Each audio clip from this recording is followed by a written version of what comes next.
Hello guys!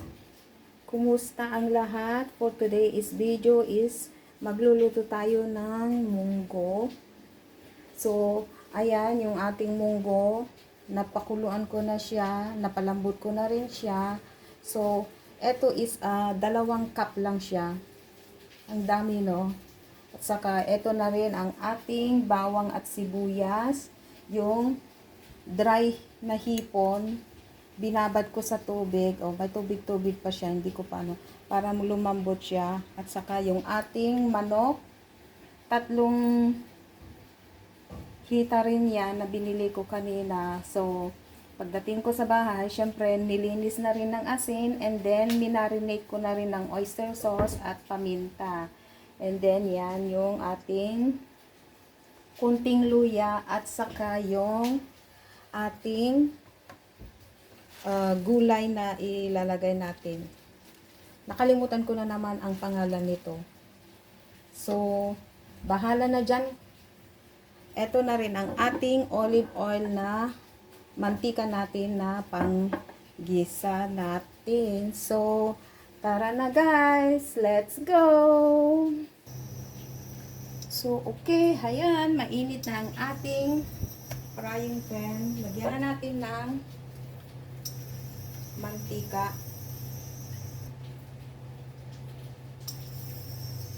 Yan. Siyempre, unahin natin ilalagay yung ating luya. Panggisa natin sa ating chicken o manok.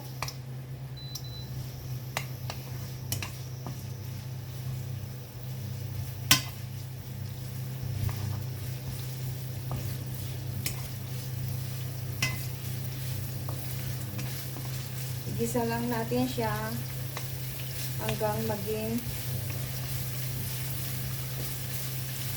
golden brown.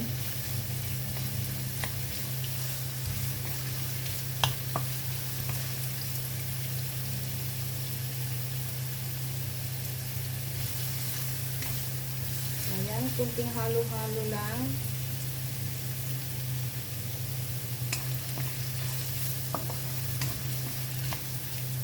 At syempre, habang hinihintay natin maging aroma ang ating ginger, sa mga hindi pa nakasubscribe sa akin, please subscribe, Rosette Aurelio, and click the notification bell para laging updated sa lahat ng mga video na ina-upload ko. Thank you guys.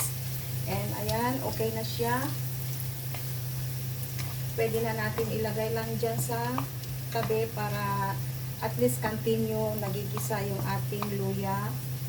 Ilagay na natin ang ating bawang.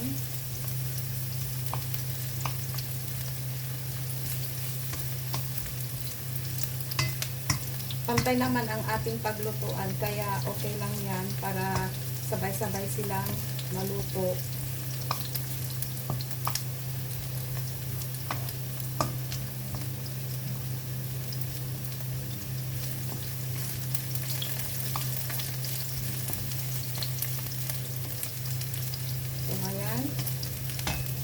Isunod na natin ang ating sibuyas.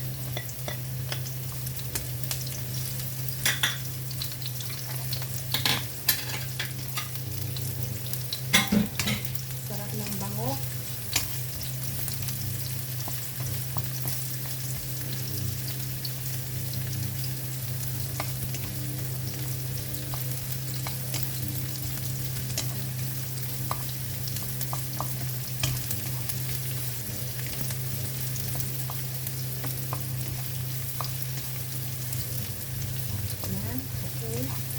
So, pwede na natin paghalo-haloin.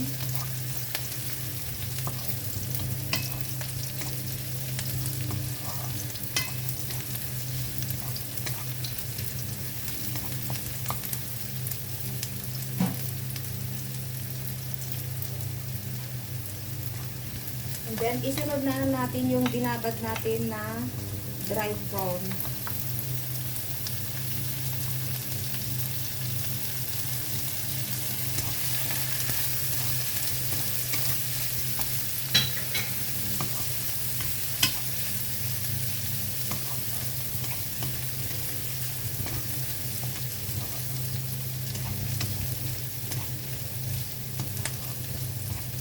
kunting halo-halo lang.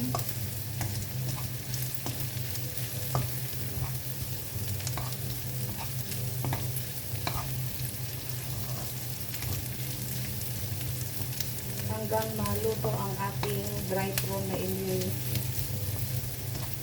binagdag.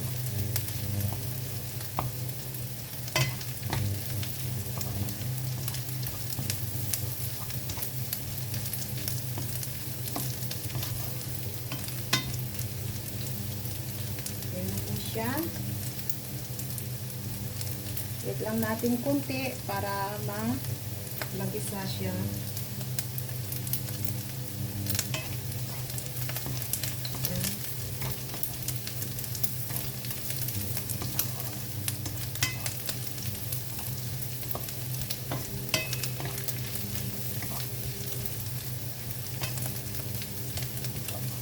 So, okay na din yan, yung luto niya, kasi iba na yung kulay ng ating prawn. Baka mamaya masunog. So, ang gagawin lang natin ay tanggalin muna natin yung unang gisa natin at isunod natin yung minarinate ko na manok. Kahit hindi matanggal lahat.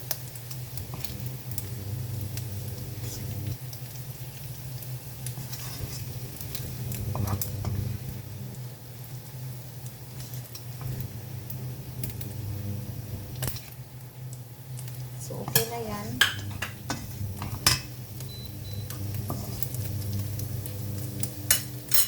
So, ilagay na natin yung ating manok.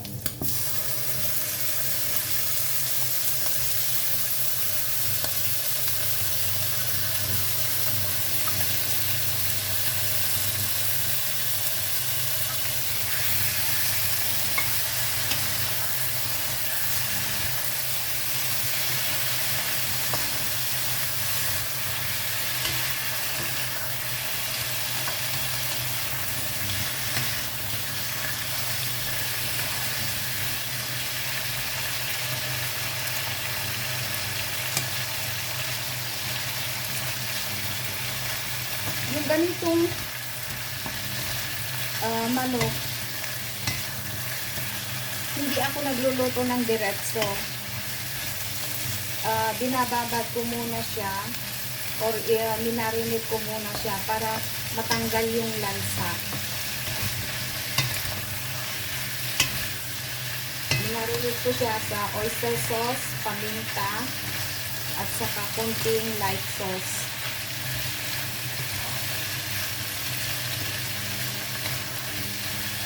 Para at least yung lansa ng manok ay matanggal, mabawasan. Okay lang dun sa native na manok. Okay lang kahit hindi mo yung i-marinate kasi native yun, masarap yun. Hindi tulad ng yung ganitong klase na manok na may pagkaamoy malansa.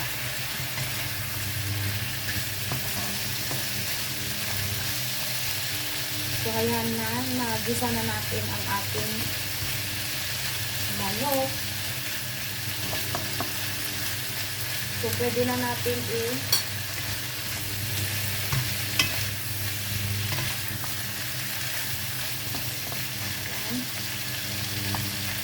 pwede na natin ihalo ito.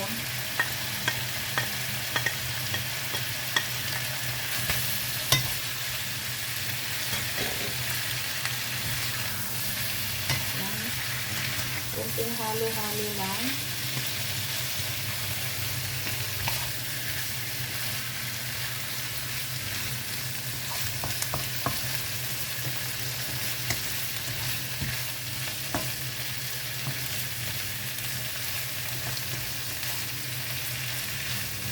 So, ayan.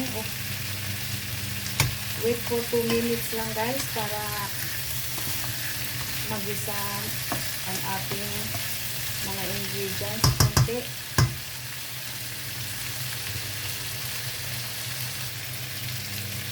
Okay. Okay na po siya. Pwede na natin ilagay yung munggo.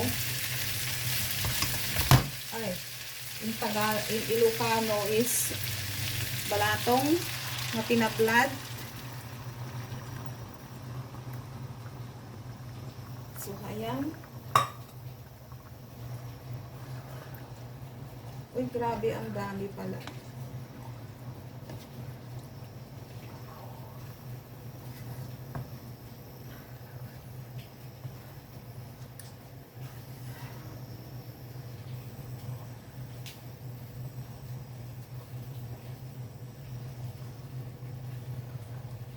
Ang dami, tapos ang lalaki pa ng hiwa ng manok.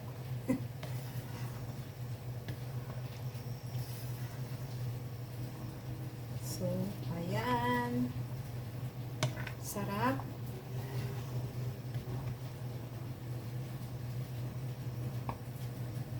So, pakuluan lang natin ng 2 beses, saka natin timplahin kung okay na ba yung panlasa.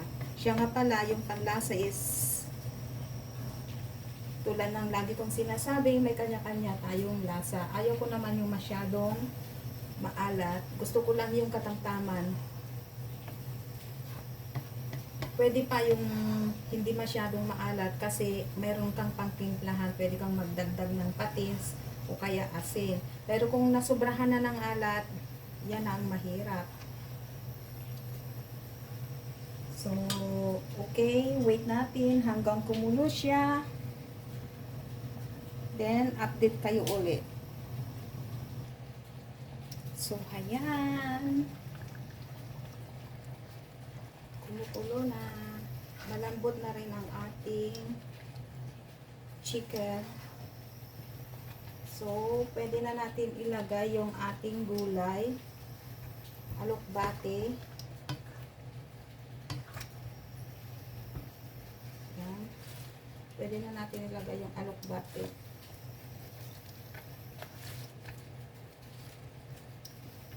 Yung alokbate, dito lang ako sa Singapore naka-ulam ng ganito. Actually, ayaw ko pang kainin noon. Pero iba yung lasa. Iba yung lasa na panlasa ko sa alokbate. Ayaw ko talaga. Pero noong laging nagluluto ng isang friend ko at saka mayroon kaming nag-attendan ng mga amo ko na bahay ng friend niya at saka yung katulong nila is magkapatid na Ilongga. Sinama nila itong alokbate.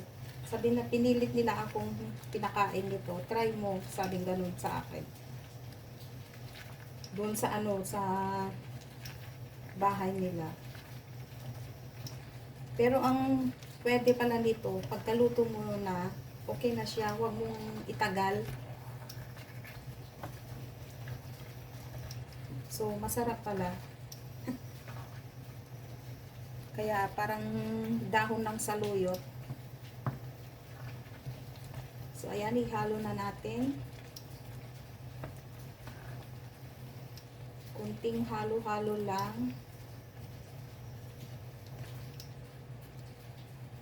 So, since na minarinate natin yung manok kanina, so, patis lang ang gagamitin natin na pandagdag. Kasi baka mamaya masobrahan natin ng alat. Hindi na lalong makain. So, yan. Napakasarap. Siyempre, I love my own dish. Sino ba naman? So, ayan. Luto na yung ating alokbate. Kunti lang naman ang luto. So, pwede na natin lagyan ng patis.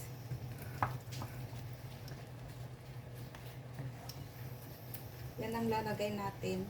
Kunti lang para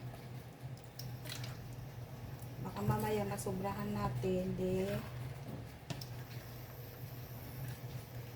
Yan, hahalo lang natin. Saka natin timplahin kung okay na ba.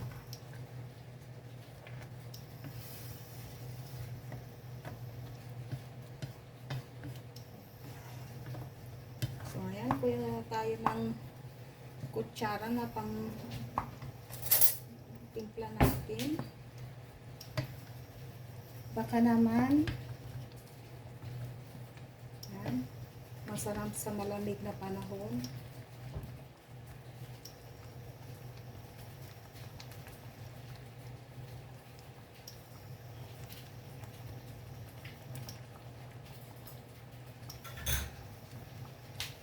So, ayan guys.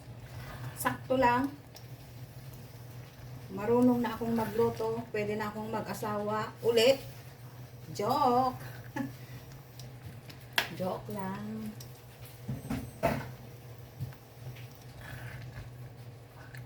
Dahil marunong na rin akong magluto.